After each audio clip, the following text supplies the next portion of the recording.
Kids used to like fruit string things. I've always loved my Doritos tortilla chips. I just love the... Take a trip back in time with us to the 1990s. Remember neon clothes, slap bracelets, and weird food? Today, we're counting down the most outrageous, questionable, and downright unappetizing creations that somehow ended up in American lunchboxes and dinner tables. From brightly colored mystery meat snacks to drinks that promise superpowers, but mostly delivered sugar, get ready for a blast from the past and maybe a little nausea. So join us as we explore the 20 worst foods from the 1990s that nobody wants back. On food! Heinz Easy Squirt. It's fun. Number 1. Heinz Easy Squirt Colored Ketchup. Mealtime got a wild makeover with Heinz Easy Squirt Colored Ketchup. Imagine ditching the traditional red for a blast of green, a shocking pink, or even a mysterious purple. This condiment aimed to make ketchup fun for kids with its easy squirt bottle shaped perfectly for little hands. The commercials were a spectacle, featuring characters like Shrek to promote their blasted green ketchup. While the novelty factor was undeniable, the reality wasn't quite as rosy, or should we say purple. To achieve those outrageous colors, Heinz had to remove the natural red color from the regular ketchup and add a ton of artificial dyes. This not only changed the appearance, but also affected the taste. Many complained it just wasn't the same ketchup they knew and loved. Doritos 3D snacks. Look out, they're coming soon. Number 2. Doritos 3D. Doritos decided to tamper with a classic, the Dorito itself. Enter Doritos 3D. These chips promised a whole new experience with their bold, geometric shapes. Imagine a Dorito puffed up like a miniature mountain range. Sadly, the 3D design turned out to be a major drawback. The puffs meant less chip in each bite, leaving many unsatisfied. They were like inflated versions of the original, offering less crunch and a weaker punch of that cheesy goodness Doritos fans have craved. The bold geometric shape also seemed to confuse the flavor, making it less intense and leaving some tasters feeling like they were just chewing on air. While the 3D concept might have seemed futuristic and exciting at first, it turns out there's a reason the classic Dorito design has remained a chip icon for so long. So sometimes you just can't improve on a perfect triangle. Doritos eventually discontinued the 3D experiment, proving that even for a beloved snack like Doritos, there can be such a thing as too much change. As Doritos 3D left snack enthusiasts questioning its odd design, did cereal straws suffer a similar fate? Lacking the satisfaction of tradition. New Cocoa Krispy cereal straws! Just dip them in and sip. Number 3. Cereal straws. The 1990s saw a weird trend of turning breakfast into a science experiment. One such example is cereal straws. They weren't your average straws for sipping juice. Made of compressed cereal, they were meant to be dunked in milk, adding flavor as you sucked up your breakfast drink. Imagine a straw that tasted like your favorite sugary cereal. While the novelty might have been exciting for some kids, the reality was a bit soggy. The straws quickly became mushy and fell apart, leaving behind a sugary residue in your milk. Even worse, the flavors didn't always translate well. A chocolate-flavored straw might leave your milk tasting vaguely brown, and a fruity one could turn your milk into an unappetizing shade of pink. Cereal straws were a messy and not-so-tasty attempt to combine breakfast and fun, and thankfully, they haven't made a comeback. They serve as a reminder that sometimes the good old bowl and spoon method is the best way to enjoy your favorite cereal.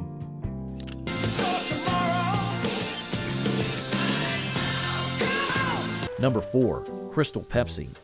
Unlike its brown counterpart, Crystal Pepsi boasted a crystal clear appearance. The idea? A pure and healthier image for a classic drink. The marketing blitz was intense, with rock stars and catchy slogans promoting this transparent beverage. But here's the thing. Taste is invisible. Consumers were confused. Did a clear liquid really pack the same punch as a dark, bold cola? The answer for many was a resounding no. Some said it tasted watered down, while others found the lack of color made it hard to enjoy the familiar cola flavor. Crystal Pepsi became a novelty, a conversation starter, but not a long-term favorite. Its confusing appearance and underwhelming taste left many reaching for the original brown can. Crystal Pepsi eventually fizzled out, a reminder that sometimes the classics are the classics for a reason. After all, who needs to see their cola flavor when they can just taste it? It's the Bigfoot Big Six Pizza. Get our special 6 toppings for the 3-topping price of $10.99. Number 5. Pizza Hut's Bigfoot Pizza. Remember those childhood sleepovers where pizza seemed to disappear magically? Well, Pizza Hut aimed to solve that problem, or maybe create a bigger one, with their Bigfoot Pizza of the 1990s. This wasn't your average large pie. We're talking about a rectangular monster, 2 square feet of cheesy goodness. The commercials boasted it was bigger than Pizza, promising to feed a crowd with its 21 slices. While the novelty factor was undeniable, imagine showing up to a party with a pizza bigger than a car door. The practicality quickly worn thin. Delivery guys struggled to fit it through doorways, and even the most enthusiastic pizza lovers found it overwhelming. The sheer size meant uneven cooking, with floppy edges and a soggy middle. Plus, with so much pizza, variety went out the window. You were stuck with just 3 toppings across that massive canvas. Gratefully, the Bigfoot Pizza became extinct, leaving behind a cheesy memory of a time when bigger wasn't necessarily better. As Pizza Hut's Bigfoot Pizza overwhelmed pizza lovers with its size conundrum, would Danone Sprinklin's yogurt similarly sacrifice substance for novelty? Love, give us taste to know, get us high. Number 6. Danone Sprinklin's yogurt. Imagine a tub of creamy yogurt, but hidden beneath the surface lurked a treasure trove of brightly colored candy pieces. The commercials painted a picture of pure joy, kids flipping the lid to reveal a shower of sugary sprinkles. While the concept might have initially excited some youngsters, parents were not as easily swayed. Sure, the candy mix-ins were fun, but they also loaded the yogurt with unnecessary sugar and artificial colors. Health-conscious moms and dads saw right through the sugary facade. They weren't buying into a dessert disguised as breakfast. Danone Sprinklin's yogurt became a symbol of the struggle between fun and healthy eating for kids. While the candy did add a playful element, it ultimately overshadowed the yogurt's nutritional benefits. Number 7. Orbit's Drink. The 1990s were a decade that embraced weirdness, and even beverages weren't spared. Let's imagine a clear, brightly colored liquid filled with bobbing spheres that looked like fish eggs. These weren't your average drink inclusions. They were gelatinous balls bursting with artificial fruit flavors.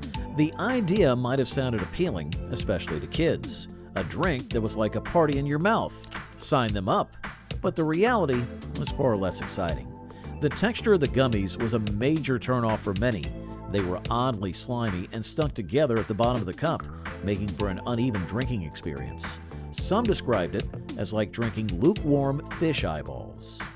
Even the flavors were suspect. The artificial fruit didn't quite hit the mark, leaving an unpleasant aftertaste.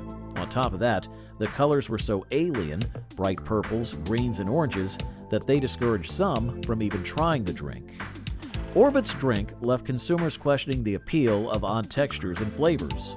Moving forward, let's talk about the fate of Butterfinger BBs.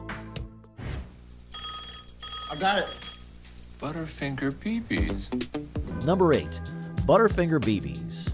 These bite-sized treats were a dream come true for some fans. They offered the same delicious Butterfinger flavor in a convenient pop-in-your-mouth package, perfect for snacking on the go. However, the BBs weren't without their flaws. The chocolate coating, notoriously melty on the original bar, became an even bigger issue with the BBs. Popping a handful in your mouth often resulted in chocolate-covered fingers and a sticky mess. Some also found the smaller size less satisfying, missing the heft and delightful chomp of a full-size Butterfinger. While the BBs had their fans, their eventual discontinuation suggests they weren't a universal hit. Perhaps the mess factor and lack of the classic bar experience outweighed the convenience for many. Today, Butterfinger offers similar bite-size options, but the BBs remain a nostalgic memory for those who loved, or at least tolerated, the melty, peanut buttery fun they offered.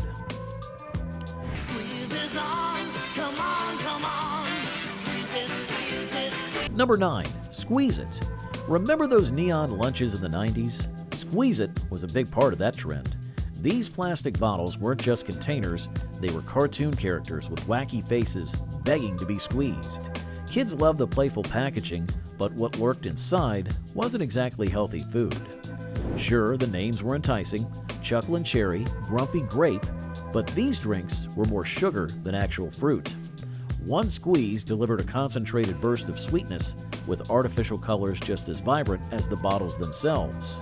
While some boasted mystery flavors hidden in black bottles, the thrill of the unknown wore off quickly once you tasted the overly sweet concoction.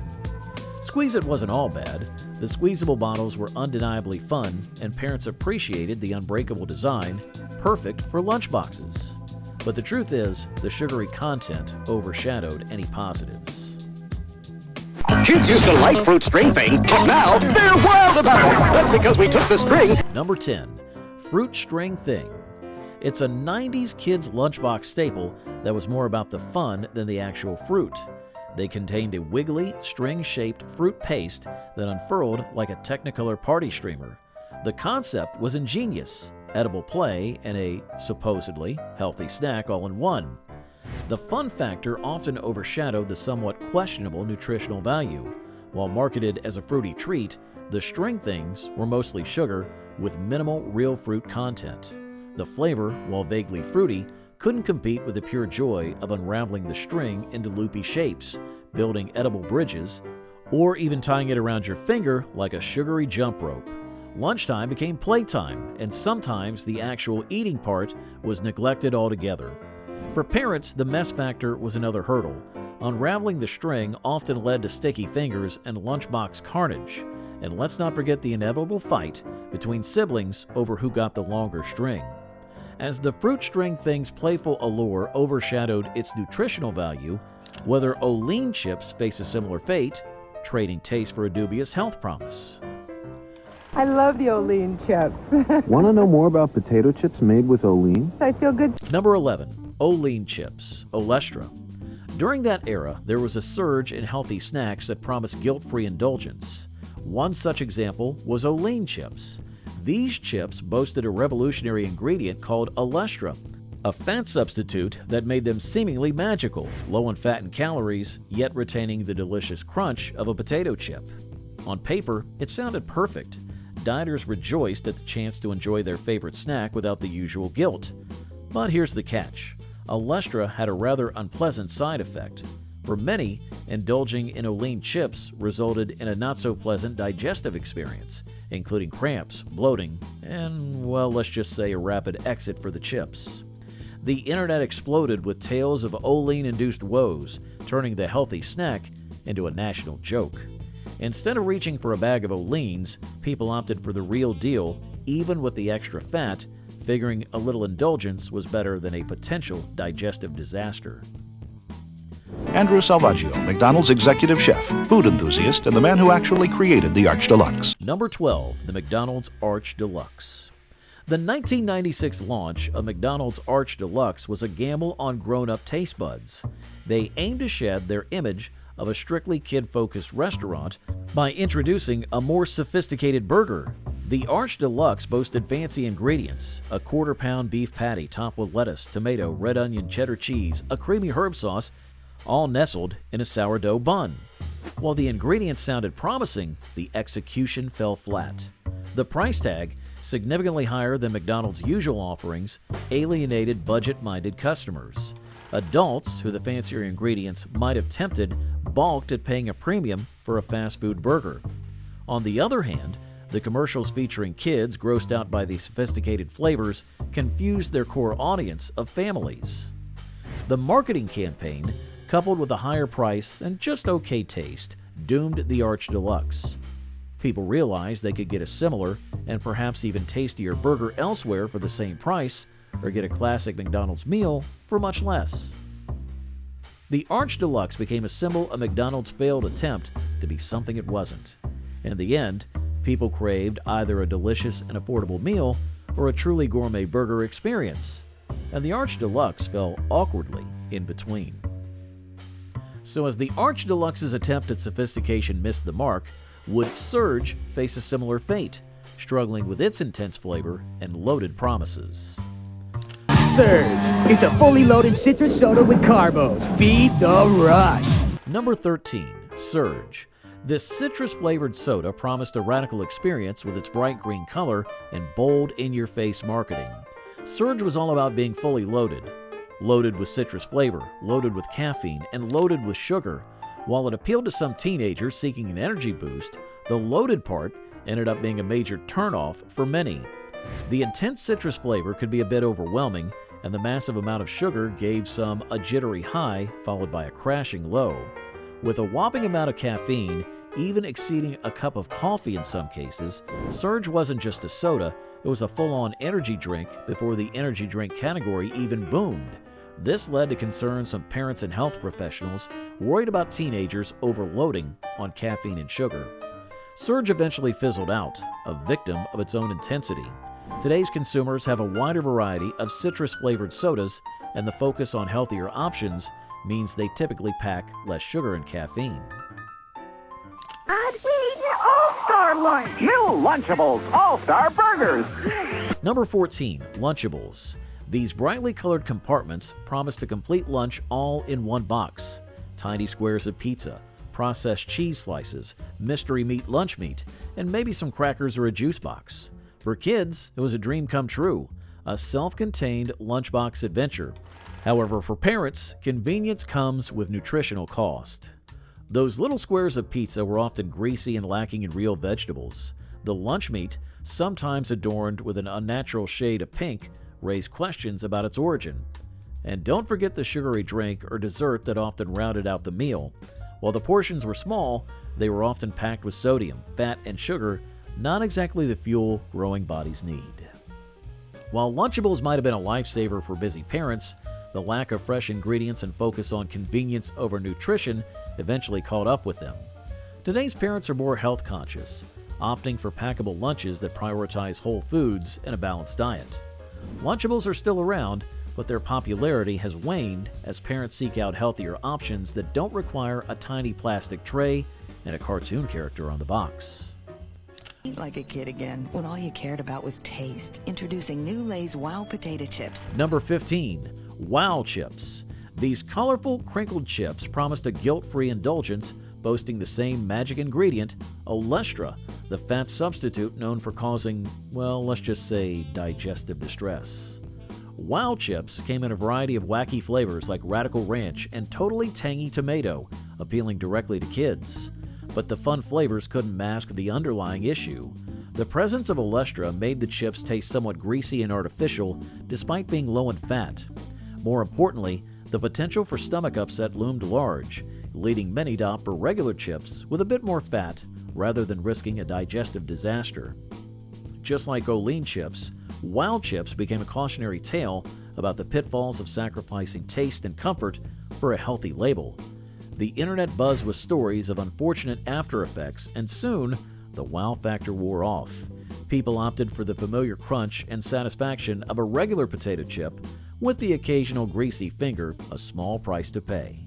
Wow Chips faded into snacking history, a reminder that sometimes the healthy option isn't so healthy after all, especially when it comes to our stomachs. As Wow Chips suffered from the consequences of olestra, one may wonder if McDonald's pizza would encounter a similar fate, facing rejection due to its lackluster taste and prioritization of convenience over quality. For those who said you'd never be able to get fresh-made oven-baked pizza. Number 16, McDonald's Pizza. Believe it or not, McDonald's wasn't always just about burgers and fries. Back in the 1980s and early 90s, they attempted to branch out into the world of pizza. Imagine pulling up to the Golden Arches and grabbing a piping hot pizza instead of a Big Mac. Sounds convenient, right? Well, that was the idea. The problem? McDonald's pizza wasn't exactly gourmet. It wasn't made fresh in store. It came pre-made and frozen, then reheated in special ovens. This resulted in a pizza that lacked the crispy crust and melty cheese that true pizza lovers crave. The toppings were also basic, with options like pepperoni and sausage that, while familiar, weren't exactly exciting. While the McDonald's pizza might have been a quick and somewhat affordable option, it just couldn't compete with real pizza places. Why settle for a pre-made option when you could have a fresh, delicious pizza from a dedicated pizzeria? People realized they were better off waiting a few extra minutes for a tastier experience.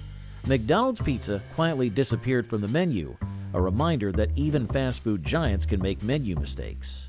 Thankfully for pizza lovers, the classic like burgers and fries remained, proving that sometimes it's best to stick to what you do well. Pop-Tart snack sticks with flavors like double chocolate. They might just be the lift you could use. Number 17. Pop-Tarts snack sticks.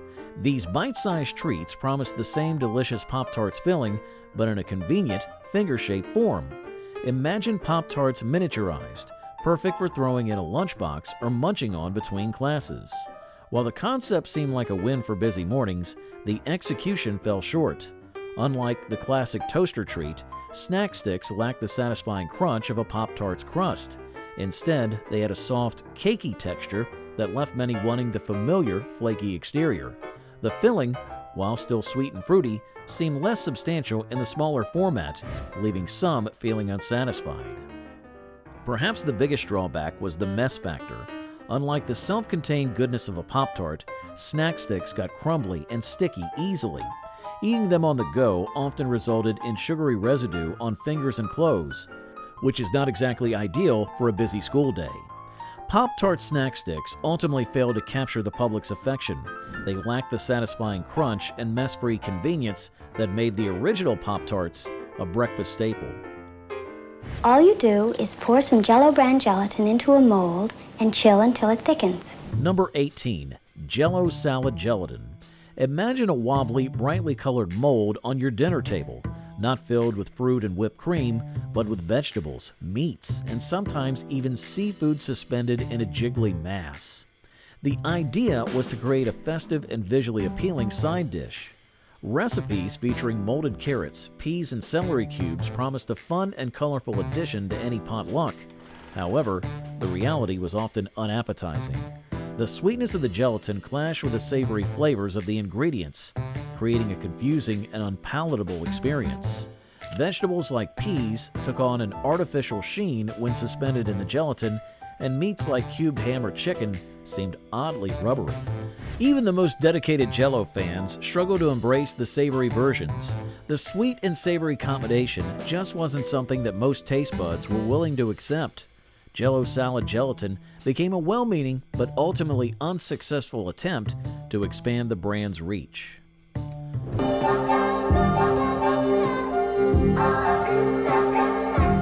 Number 19. Fruitopia. When every kid wanted a drink that tasted vaguely tropical and came in a neon-colored bottle with a far-out name, Fruitopia aimed to be that drink, capitalizing on the health craze of the era while masking the truth. It was mostly just sugar water with a touch of artificial fruit flavor. Sure, the commercials were epic. Sentient fruit sang about the power of passion awareness, whatever that means, and skateboarders defied gravity with the supposed energy boost of a strawberry kiwi ruckus. But beneath the colorful packaging and wacky names lurked a not-so-secret truth. While Fruitopia might have boasted flavors like tangerine wavelength and citrus consciousness, a glance at the ingredients list revealed a different story. High fructose corn syrup reigned supreme, offering a cheap sugar rush but little in the way of actual fruit or health benefits. Health-conscious parents quickly saw through the facade, realizing their kids were basically guzzling glorified sugar water. Just when you thought it was safe to eat fruit snacks, here comes Shark Bites. And number 20, Shark Bites fruit snacks. Remember those bright green boxes filled with the gummy shark teeth lining supermarket shelves in the 90s? Those were Shark Bites, a fruit snack that promised a fun and flavorful treat, but delivered more on the fun side and less on the flavorful one. Shaped like miniature shark teeth, because, you know, healthy snacks need a connection to potentially dangerous predators, Shark Bites came in a variety of artificial fruit flavors, like mystery berry and ferociously fake grape. The problem? The taste rarely lived up to the names. They were more like vaguely sweet, vaguely fruity erasers. But the lack of flavor wasn't the only issue. Shark Bites were notoriously tough. Chewing through them became a jaw workout, leaving some kids with sore teeth and longing for a softer, juicier fruit snack. The bright colors also hinted at the generous amount of artificial dyes used, making some parents wary of the overall healthiness of the product. While the shark-themed packaging might have initially captured kids' attention, the lack of flavor and tough texture quickly turned them away. Today's parents have a wider variety of delicious and healthy fruit snack options that don't require a trip to the dentist after every lunchbox. Shark Bites remain a reminder that even the coolest-looking snacks need to taste good and be chewable to win over taste buds in the long run.